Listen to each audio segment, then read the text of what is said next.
Hey there, Mike Walker here from MikeWalkersBlog.com. Are you using a blog to build your business? If you are, stay tuned today as I'm going to give you 10 Twitter strategies to help drive traffic to your blog.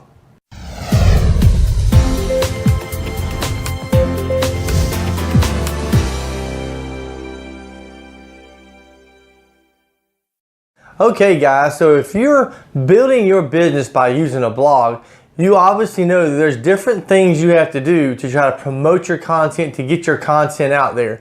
Twitter is just one of the many social media platforms that you can use to actually promote your blog, to get your content out there to the masses and to your followers. So today what I'm going to do is I just want to give you 10 strategies using Twitter to drive more traffic to your blog. And the first one I want to talk about is start building a following inside of your niche. If you're in a health niche, then what you need to do is start building a following inside of the healthcare type of niche or the health and wellness niche. And one cool tool that you can use to do that is called Twello. And if you go to Twello, what you can do is you can actually pick categories inside of Twello, say health and wellness, and then inside of that you can actually start following some of the top leaders and the top producers inside of the health and wellness niche. So that's one cool tip that you can use to actually start building that following inside of your niche, because if you're selling health and wellness, you obviously don't want to market to someone who could care less about health and wellness. You want to be able to market to those people that are interested in what you have to offer. Number two is make sure that you engage with the top people inside of your niche, which is what we just talked about a little bit just a minute ago. Once you follow those people inside of your niche, those top producers, those top people that are followed inside your niche, now what you want to do is you want to try to get their attention.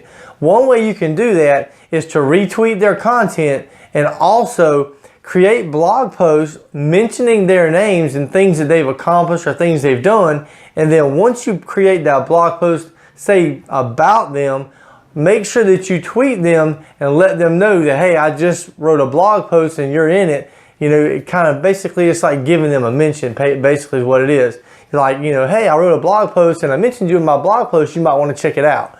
Though I'm sure that if you write something about them, they'll be sure to check it out. So that's number two, is just try to make sure you connect with the top leaders, because the more that you connect with them, the more that they're going to be more apt to retweet, like, and share all your stuff on Twitter as well. And if they start doing that, then their followers are going to see your content.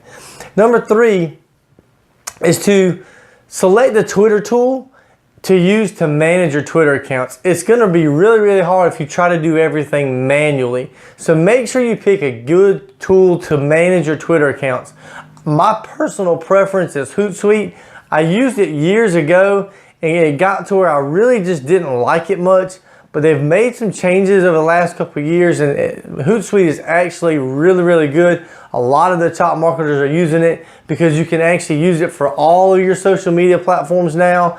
And so my recommendation would be to get Hootsuite to kind of manage your posts and all your social media accounts.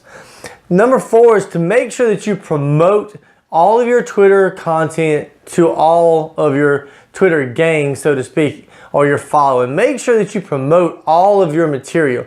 Any type of blog post you may do, make sure you get it out to the masses, right?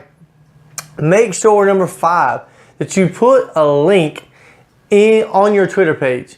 Now, so many people have, you know, to the left-hand side of your Twitter page, if you'll notice, there's a place over there where you can put a picture, and you can put a description of who you are and all that type of stuff. Make sure you put a link in there that someone can click on to go check out your website or your blog or your capture page or whatever you want to put there. But be sure to put a clickable link over there. Another thing too is make sure you put your location in there. Put where you're from. People like transparency. Like, they want you to be transparent. They want to be able to go to your page and get to know a little bit about you before they even talk to you. You can do that by writing a good description of who you are, what it is you do, and then put down where you're from. Make sure you put a nice profile picture of you. They want to see what you look like. They don't want to see your cat or your dog, or they don't want to see your children unless you're in the picture with your children. But a nice professional picture, that's what you want in your profile picture, is a nice professional looking picture of you. Don't put some crazy cartoon or whatever. Now there are some that put cartoons on there, and there's one in particular that I know of. He does that for a reason, but generally speaking, you want to put a picture of you in your profile. Number 8. Number 8 is tweet about relevant content. It kind of goes back to what I talked about earlier. If you're in health and wellness and that's what your page is about, you don't want to tweet about something that is totally opposite from that. Because if you've got a following of people in the health and wellness niche, you want to be producing content that's relevant to them and what they're about. That way they're going to be more apt to look at it, to retweet it, to share it, to like it, comment on it, whatever. You want to make sure that the content that you're producing each and every day is relevant to your page and to your followers that you have on your page. Make sure that you learn to write really good headlines in your Twitter when you do your Twitter posts. Make sure you learn, really that's a copywriting skill, and you can get copywriting courses all over the internet. If you want one, I've got one that I can send you a link to that you can go check out. It's by one of the top copywriters in the network marketing industry. But make sure you use the 140 characters wisely. You've only got 140 characters when you write a Twitter post, so be sure to use them wisely. You don't want to waste them with some kind of nonsense. Make sure you try to get the very most you can out of what you're writing in those 140 characters. So that's number 9. The last one is, don't keep changing your profile picture. So you want to set you a nice profile picture. Don't keep changing it. What you're doing when you do that is you're branding yourself, right?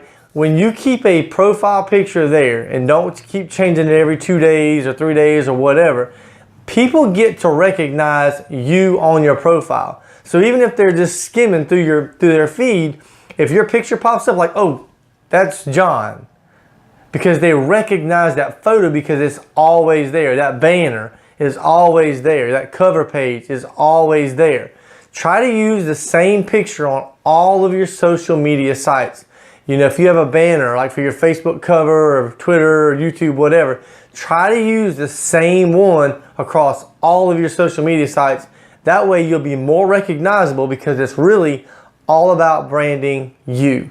So I hope you got some value from these tips today. If you did, like and comment below. Share this with a teammate who you feel like could maybe use this if they're trying to market their business using Twitter. If you want some more information on how you can start generating more leads and more sales into your business, go to MikeWalkersBlog.com. There's plenty of resources over there. And if you go to the right-hand side right now, I'm actually going to give you a free Snapchat training if you just simply put your name and email in. So guys, take care. Be blessed until the next time. This is Mike Walker, empowering you to create real life change. Bye-bye for now.